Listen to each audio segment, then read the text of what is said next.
Welcome to V3 news లక్ష్యం సమాజహితం నేను ఝాన్సీ బులెటిన్ల ముందుగా హెడ్లైన్స్ చూద్దాం కొండపల్లిలో టెన్షన్ మున్సిపల్ కార్యాలయం వద్ద పోలీసు బలగాలు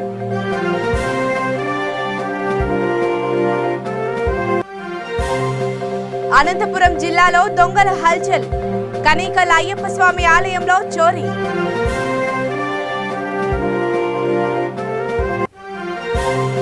ఏపీ సీఎం తీరుపై తులసిరెడ్డి ఆగ్రహం సమగ్ర వికేంద్రీకరణ బిల్లు ఏమిటంటూ ఎద్దేవా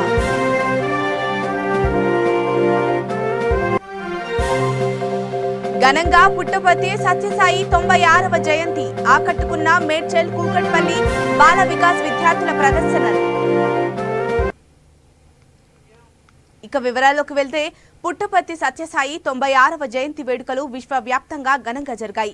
కలియుగ వైకుంఠమైన పుట్టపర్తితో పాటు ఉభయ తెలుగు రాష్ట్రాల్లో సత్యసాయి భక్తులు వివిధ కార్యక్రమాలు నిర్వహించారు. ఇందులో భాగంగా మేడ్చల్ కూకట్పల్లి సమితిలో బాల వికాస్ విద్యార్థుల ప్రదర్శనలు అందరినీ ఆకట్టుకున్నాయి. నిన్న సాయంత్రం కేక్ కట్ చేసి భోజనాలు చేశారు. ఉయ్యాల పాటలు పాడారు.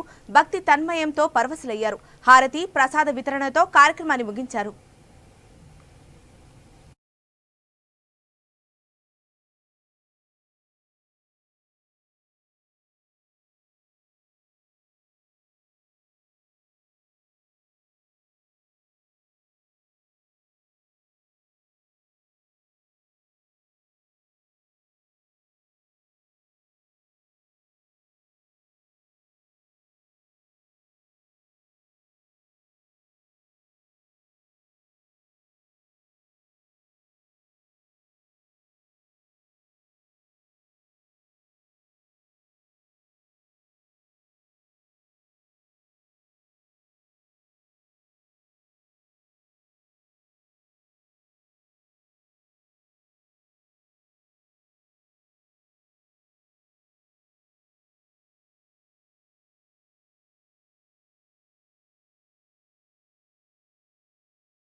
అమరావతి రైతుల పాదయాత్ర నిర్విరామంగా కొనసాగుతోంది. ఇది ప్రస్తుతం నెల్లూరు జిల్లాకు చేరుకోనుంది.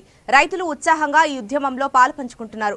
అడుగడుగునా పల్లె ప్రజలు నీరాజనాలు పలుకుతున్నారు. అయితే పోలీసులు మాత్రం ఈ యాత్రను అడ్డుకుంటున్నారు. విజయం తమదేనని, అన్యాయం చెల్లుబాటు కాదని వారు అంటున్నారు.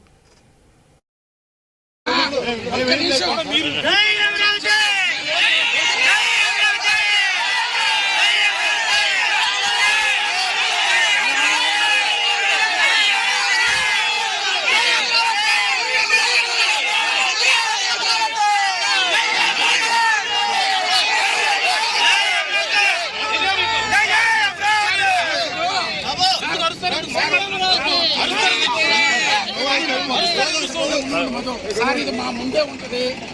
డిస్టర్బ్ చేయబోతుంది. అన్ని ఆపారు. ఇది కూడా ఇది అమరావతి నుంచి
Awak, awak kita ni, awak kita ni. Half kilometre ముందు పెట్టుకుని కొట్టుకోండి, కొట్టుద్దాను. హాఫ్ కిలోమీటర్ ముందు ఉండండి. హాఫ్ కిలోమీటర్ ముందు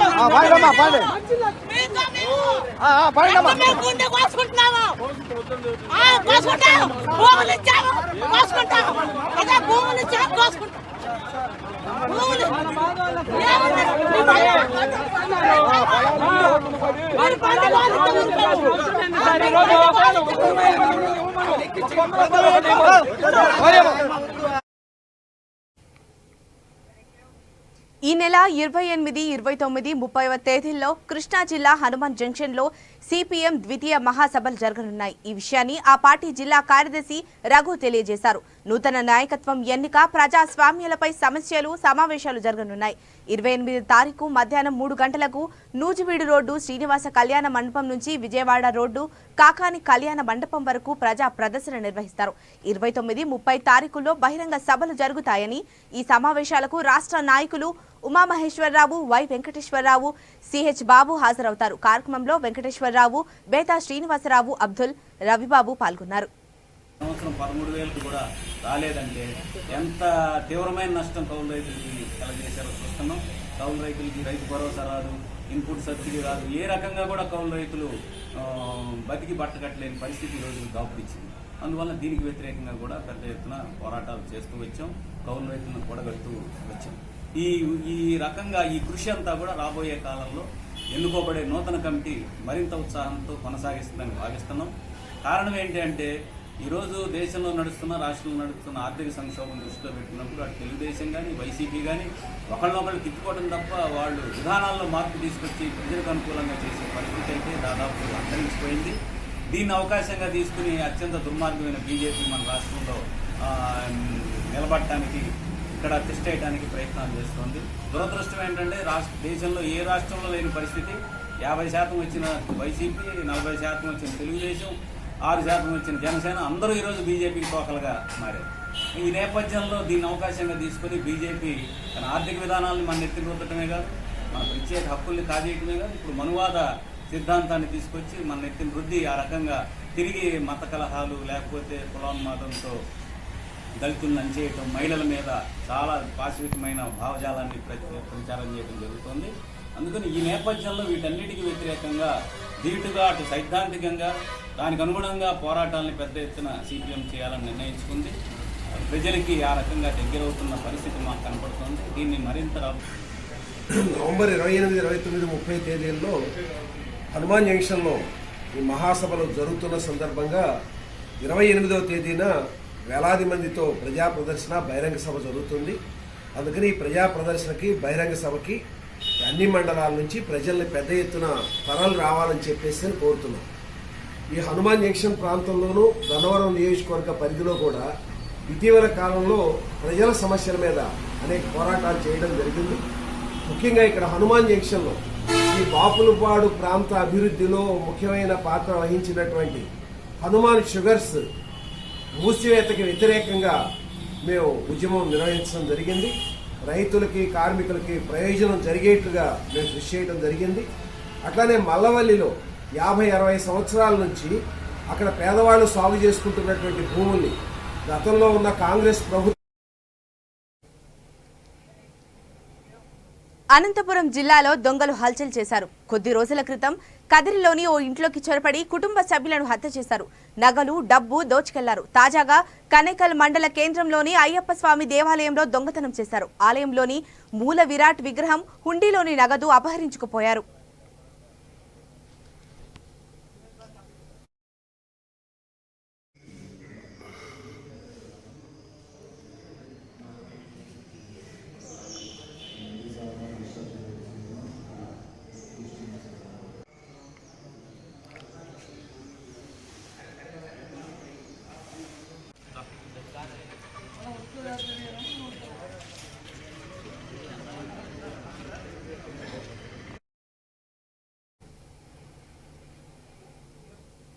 అధికార వికేంద్రీకరణతో పాటు సిఆర్డీఏ రద్దు చట్టాలను ప్రభుత్వం ఉపసంహరించుకోవడం హర్షణీయమని ఏపీసీసీ కార్యనిర్వాహక అధ్యక్షుడు తులసిరెడ్డి వ్యాఖ్యానించారు. అయితే మరోసారి సమగ్ర వికేంద్రీకరణ బిల్లును తెస్తామని చెప్పడం ఏమిటంటూ ఎద్దేవా చేశారు. ఒకసారి తెచ్చిన బిల్లు విషయంలో విధి లేక వెనక్కి తగ్గిన ప్రభుత్వం ఇప్పుడు మరొకటి తెస్తాననడం సిగ్గుచేటన్నారు.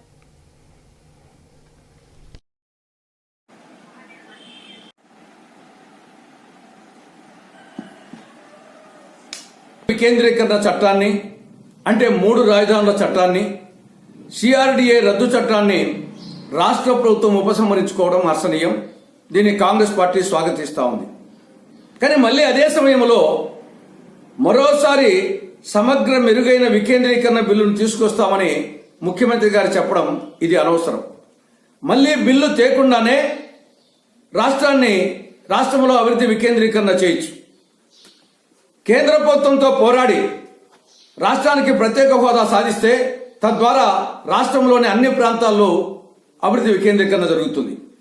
రాయలసీమ, నెల్లూరు, ప్రకాశం జిల్లాలకు సంబంధించి స్పెషల్ డెవలప్మెంట్ ప్యాకేజ్, కడప జిల్లాలో steel plant, Kurnool high court bench, Kadapa, Madanapalle, Bengaluru కొత్త రైల్వే మార్గం, కృష్ణా రివర్ మేనేజ్మెంట్ బోర్డు కార్యాలయాన్ని కర్నూలు ఏర్పాటు చేయడం, తెలుగంగ, గాలేరు నగరి, హంద్రీనివా, వెలుగొండ ప్రాజెక్టును పూర్తి చేస్తే ఈ ప్రాంతము సమగ్ర అభివృద్ధి చెందుతుంది.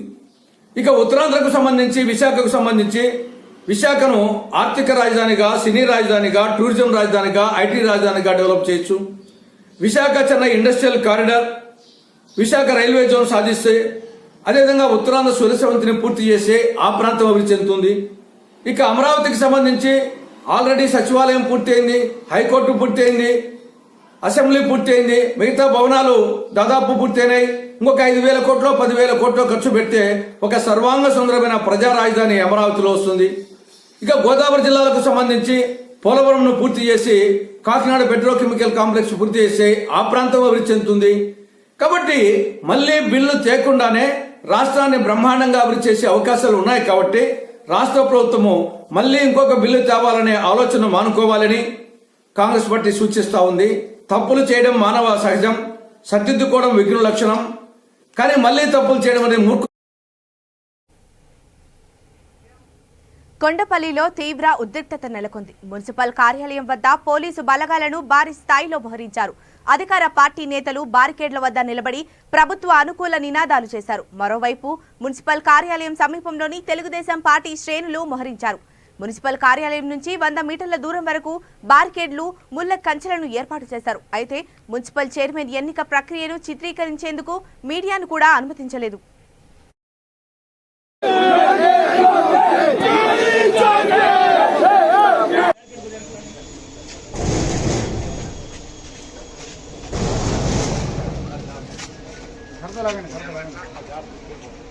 పెడతాలేదా మొత్తం ఒక్క నిమిషం లైన్లో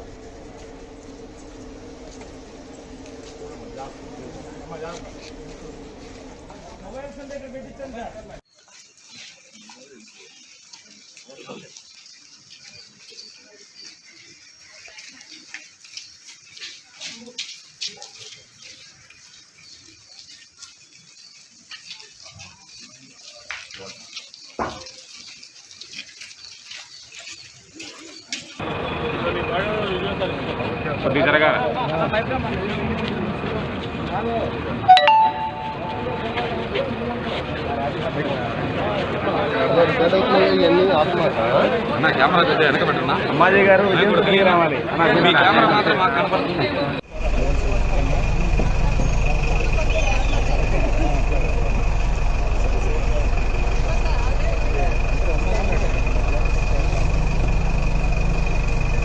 గాజువాకలోని రూపా నర్సింగ్ హోం వద్ద ఉద్రిక్తత నెలకొంది. ఈ ఆసుపత్రిలో చేరిన సునీత అనే మహిళ మృతి చెందింది. వైద్యుల నిర్లక్ష్యమే కారణమంటూ బంధువులు ఈ ఆసుపత్రి ఎదుట ఆందోళనకు దిగారు. దీంతో ఉద్రిక్తత నెలకొంది.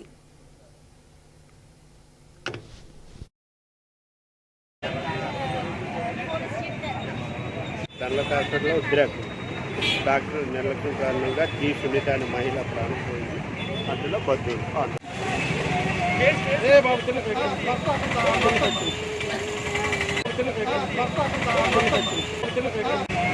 నిర్లక్ష్యం కారణంగా టీ సునీత అనే మహిళ ప్రాణం పోయింది. అందులో బంధువులు డాక్టర్ నిర్లక్ష్యం కారణంగా దండల హాస్పిటల్లో ఉద్రేకం. డాక్టర్ నిర్లక్ష్యం కారణంగా టీ సునీత అనే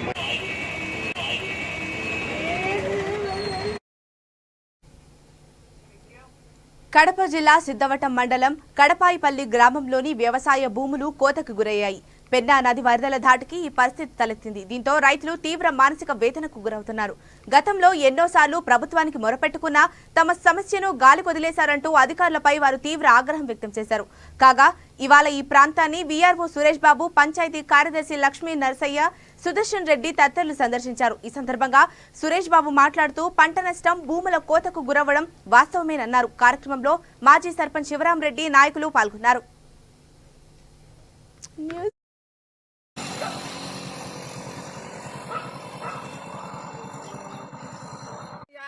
నీకే మా వందనాలయ్యా, మమ్మల్ని కాపాడు తండ్రి.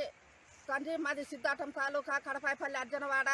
మా అర్జనవాడ మా భూములు అన్నీ కోసుకొని పోతాయి. మాకు ఇల్లు ఉండవు, వాకిలు ఉండవు తండ్రి. జగనయ్య నువ్వే మమ్మల్ని కాపాడ తండ్రి.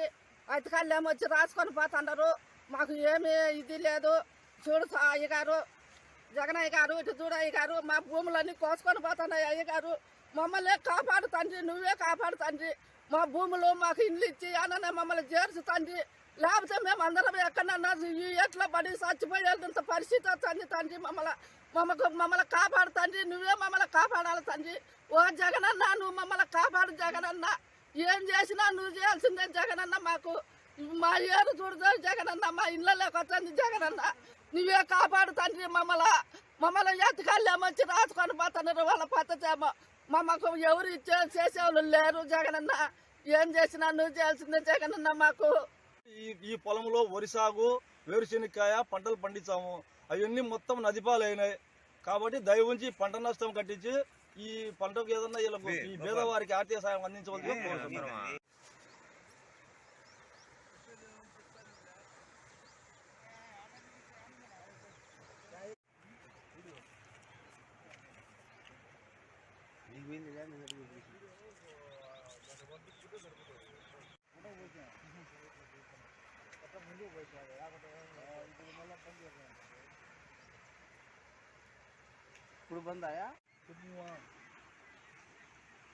సార్, ఇక్కడ కడపాయిపల్లి పంచాయతీలో మామూలుగా ఏటి ప్రాంతంలో కోతకు గురైంది భూమి. ఈ యొక్క నష్టాన్ని చేసి ప్రభుత్వాన్ని నివేదిక ఇస్తున్నారా? అవునండి, తహసీల్దార్ వారి ఆదేశాల మేరకు ఎవరెవరి ఎంతెంత పొలం పోయిందనేది మొత్తం సర్వే చేస్తున్నాము. ఈ సర్వే చేసుకున్న తర్వాత ఈరోజు సాయంత్రము లేదంటే కనుక రేపు పొద్దున టక్కోలి, లింగంపల్లి, కడపాయిపల్లి 3 గ్రామాల నివేదికకు తహసీల్దార్ వారికి. ఎన్ని ఎకరాల నష్టం సార్ రైతులు? ఇప్పుడు వరకు మేము లింగంపల్లి, కడపాయిపల్లి సర్వే చేసిన దాని ప్రకారం దాదాపు 2-3 ఎకరాలు భూమి కోతకైతే కనుక గురైందండి. ఈ వరి పంట ఇది నష్టమైతే కనుక ఎక్కువగానే మునిగిపోయింది. 8 వారం పడి ఉండేది, గ్రౌండ్ నెట్ గానే ఎక్కువ ఇదైపోయింది. అది కానీ అప్రాక్సిమేట్లీ ఫిగర్ అయితే చెప్పుకున్నాము. మొత్తం అది కానీ సర్వే చేస్తున్నాము. ఇప్పుడు ఆర్థిక నష్టం అందాసు ఎంత ఉంటుంది సార్? దాదాపు లక్షల్లో ఉంటుందండి. లక్షలు ఉంటుంది. ఈ యొక్క రైతులు ఆవేదన ఏమంటే ఈ యొక్క కోతకు గురి కాకుండా రివేట్మెంట్ కట్టమని వాళ్ళు అంటున్నారు సార్. అది రివేట్మెంట్ అనేది గవర్నమెంట్ గతంలోనే చేసినప్పుడు నివేదిక అయితే కనుక సమర్పించారు. శ్రీ ధర్మపురి దత్త ప్రభువు నాంపల్లి బాబా ఆలయంలో కార్తీక పౌర్ణమి ప్రత్యేక పూజలు నిర్వహించారు. ఉదయం స్వామివారిని నూతన వస్త్రాలతో సుందరంగా అలంకరించారు. పుష్పాభిషేకం, దత్త హోమం నిర్వహించారు. సామూహిక సత్యనారాయణ పత్రాల అనంతరం అలంకార కార్యక్రమం నిర్వహించారు. సంధ్యాహారతి అనంతరం స్వామి పల్లకిని ఊరేగించారు. శేషహారతితో ఉత్సవాలు ముగిశాయని ఆలయం ఈవో తుమ్మల అజయ్ బాబు తెలిపారు. భక్తులందరూ పెద్ద సంఖ్యలో హాజరై బాబా ఆశీస్సులు పొందాలని ఆయన చెప్పారు.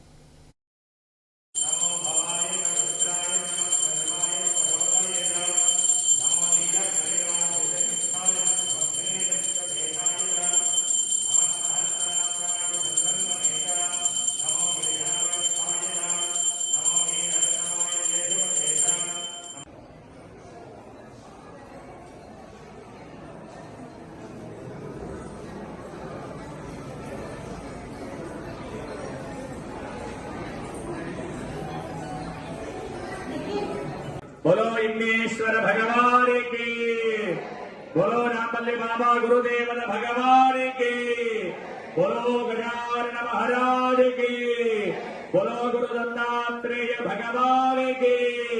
हर नम पार्वती हर हर महादेव। శంభో శంకర హర ఏడుగుండులవాడ వెంకటరమణ గోవింద గోవింద హర నమ పార్వదేవదయే హర హర మహాదేవ శంభో శంకర హర. అలాగే అక్షతం తీసుకొని నమస్కారం చేసుకోండి అమ్మా. ఓం ధాదాధాపనామోరస్య. బులెటిన్ ముగించే ముందు హెడ్లైన్స్ మరొకసారి చూద్దాం. కొండపల్లిలో టెన్షన్ మున్సిపల్ కార్యాలయం వద్ద పోలీసు బలగాలు.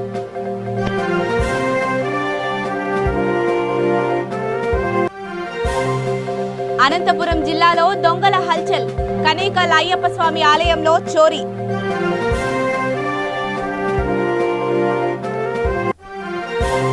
ఏపీ సీఎం తీరుపై తులసిరెడ్డి ఆగ్రహం, సమగ్ర వికేంద్రీకరణ బిల్లు ఏమిటంటూ ఎద్దేవా.